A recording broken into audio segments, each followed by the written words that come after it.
Hi, my name is Marie Tagbo. I am an actress, an author, a writer, a YouTuber. I wrote How I Became a Teen Actor, and today I'm going to be talking to you guys and giving you guys my review of 2021's The Suicide Squad, or Suicide Squad. Is it The Suicide Squad? I should probably check that.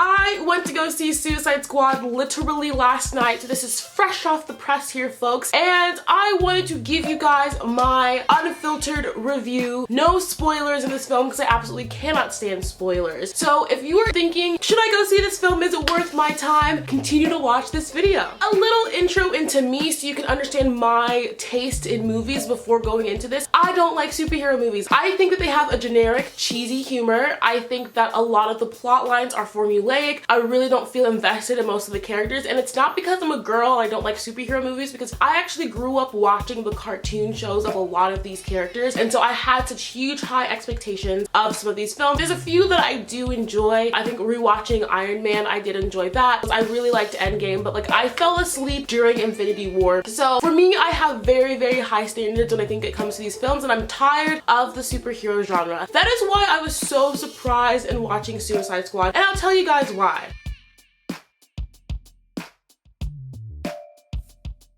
So Suicide Squad, much like the film that was made 5 years ago, it's essentially the idea of a bunch of convicted villains are assembled together by the same Amanda Waller that played her 5 years ago, Viola Davis, who was spectacular. These group of villains are basically given a dangerous assignment for less prison time, and if they don't follow the orders, they will die. However, this is not the same movie, okay? First of all, they pulled in James Gunn, arguably to rebrand the film because it did so poorly. And James Gunn brings to this film a completely different comedic tone. It's much lighter in certain ways than the old Suicide Squad. And the different cast of characters and also different characters from the DC Comics give this film a completely different feel and pace. And it's hard to describe the plot without spoilers, okay? But I will say that John Cena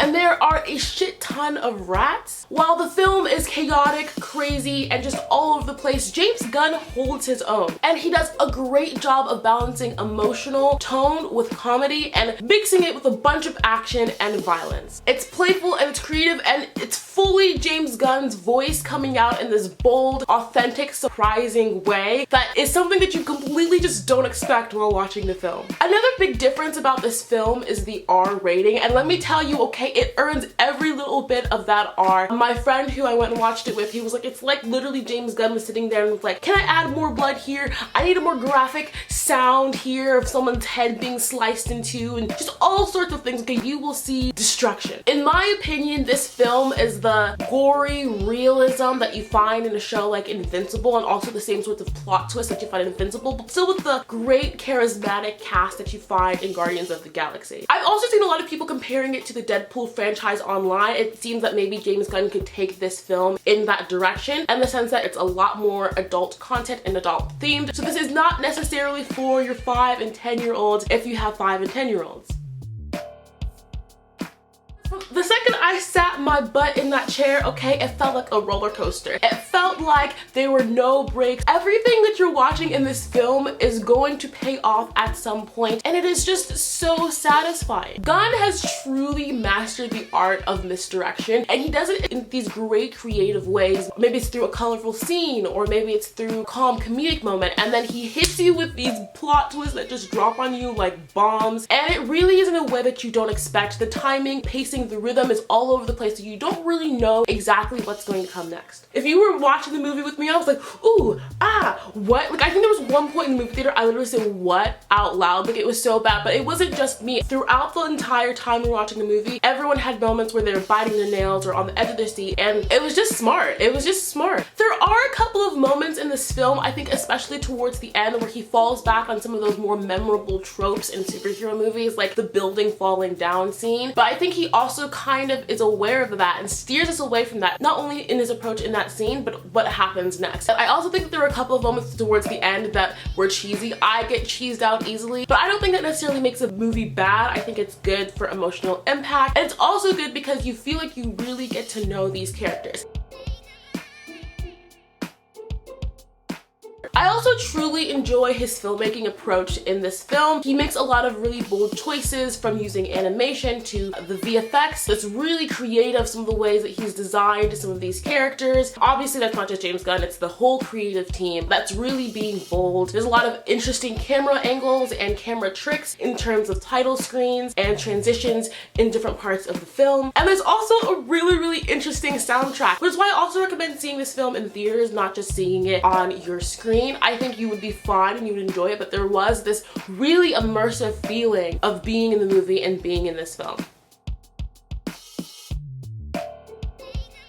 He has a large cast of characters in this film, but there's not one single character that you feel like you don't understand. There's no throwaway characters. Even the characters that sit behind the screen and are monitoring the superheroes, none of their lines and none of their characters are thrown away. It's all going to come back later. And it all really just adds to the sense of world building. And that is what I appreciate about this film versus Infinity War, where Infinity War I constantly felt like I didn't really know who was who and how people were involved. In this film, I felt like I did understand that and I knew everyone's motivation. And it was really important that he did it in this way, because there are things that happen with these characters that you don't expect. One thing that I personally do take issue with, people said that Margot Robbie had a completely outstanding performance, and I agree. I think she's great, but I do see the criticism in her character development. They slacked off of Margot Robbie being the sort of crazy character, and I honestly felt like they went more towards a bimbo direction with her that I wasn't super happy about. But I will say, she is great to watch in this film, okay? The things that she does, I'm just sitting there like, oh my gosh, because there's sometimes female characters, their action scenes feel generic and their action scenes feel like eh. No, with Margot Robbie, I was obsessed. I was so invested in everything that she was doing. I thought that she was great in the film. Obviously, she's doing all of her own stunts, so just props to her. Girl boss moment. But I will also say, just with the characters in general, don't expect your characters to live just because your favorite actor is playing it or just because you are familiar with this character before, okay? There is no holding back. It's the Suicide Squad, so fully strap in, because I think this was a big criticism of the last film from what I heard. They didn't kill off enough characters, okay?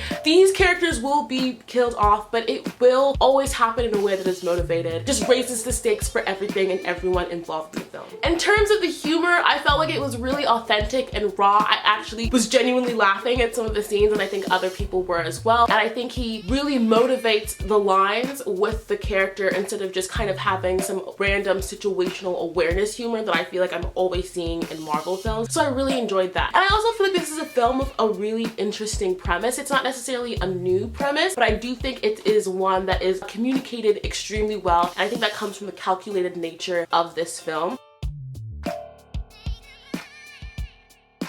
Overall, I would say y'all just have to see this film, okay? I really can't speak enough to the creativeness with the visual team and the cinematography that went into it. I wouldn't say it like breaks cinematography expectations, but I mean it all just works super well together, and it was just a really fun experience. And it makes me really want to go back and look at some of those comics and look at where some of these villains and some of these characters originated from. I think my favorite cast performances have to be Idris Elba. Surprisingly, I was not expecting him to kind of really come through in this way. I felt like his character is great, and I felt like there were a lot of layers to his performance that I truly enjoyed. Viola Davis obviously just knocked it out of the park. Margot Robbie was super funny. I also think a lot of the other supporting cast were super interesting as well. John Cena was hilarious, and then I was also like, John Cena's in this film? Wait, what? Where did you come from? Okay, how are you here? And so I really don't think there's anyone who held the team back. I felt like they all worked super well together. I think it's a film that you should definitely go see. Even if you haven't seen the first Suicide Squad film, you don't need to see it at all. This is a completely different story. So yeah,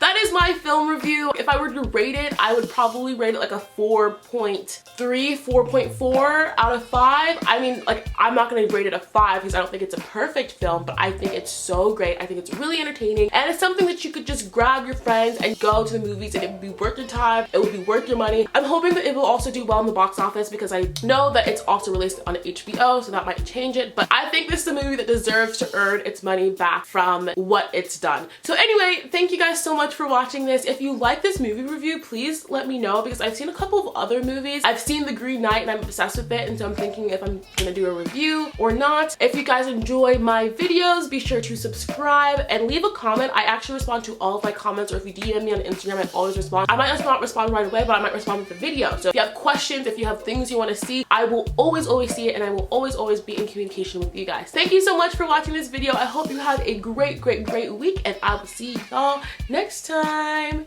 Ciao.